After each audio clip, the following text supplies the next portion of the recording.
කොහොමද? කාලයක් තිබ්බා මට කෙනෙක් ඇඟේ හැප්පුණා. ළඟට ඇවිල්ලා හයියෙන් හුස්ම ගත්තා. මල පාන්න කාලයක්. කුකුල් කේන්තිය කියන්නේ අන්න ඒක. හැබැයි දැන් එහෙම නැහැ. දැන් මගේ පාඩුවේ මගේ ගමන මම ගානට යනවා. කවුරු මොනවා කිව්වත් කවුරු මොනවා කළත් මට අදාළම නැහැ. මොකද මගේ ට්‍රැක් එකේ යන්නේ මං විතරයි. මට දෙපැත්ත අදාළම නැහැ. සමහර කට්ටිය කියනවා ඇති අනේ ඕක කරන YouTube channel කියලා.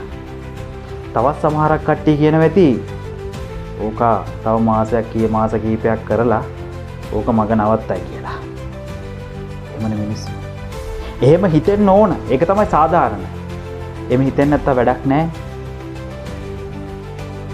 මම කිව්වේ අපි කරන කිසිම දෙයක් කිසි කෙනෙකුට කියන්න යන්න එපා. අපේ ඉදිරි ප්ලෑන් කිසි දෙයක් කිසි කෙනෙකුට කියන්න යන්න එපා. මිනිස්සු ගොඩක් ආදරෙත් කරනවා. ඒ ආදරේ කරන්නේත් සමහර විට අපි කරන්න ඉන්න දේවල් දැනගන්න.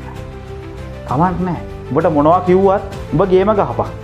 කාමරේ උඹ හැම වෙලේම ගෙදරම ඉන්නවා කියලා මිනිස්සෙක් කිව්වත් අවුලක් නැහැ. උඹ කාමරේ ඇතුළට වෙලා ගහන ගේම උඹ විතරයි දන්නේ. කවුරුත් දන්නේ නැහැ.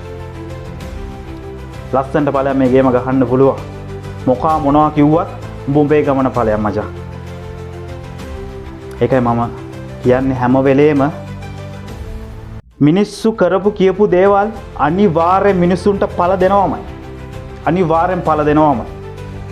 ටික කාලයක් ඔය සතුටෙන් හිටපු දෙයින් අනිවාර්යෙන්ම මේ විශ්ව විසින් ඒ මිනිසුන්ට දඬුවම් දෙන කාලේ වැඩි ඈතක නැහැ.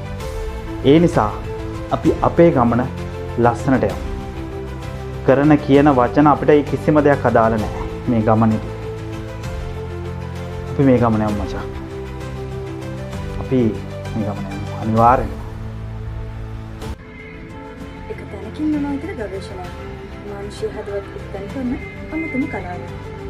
ගෝපුෂාන් බණ්ඩාර YouTube නංකම් අදින් සබ්ස්ක්‍රයිබ් කරන්න.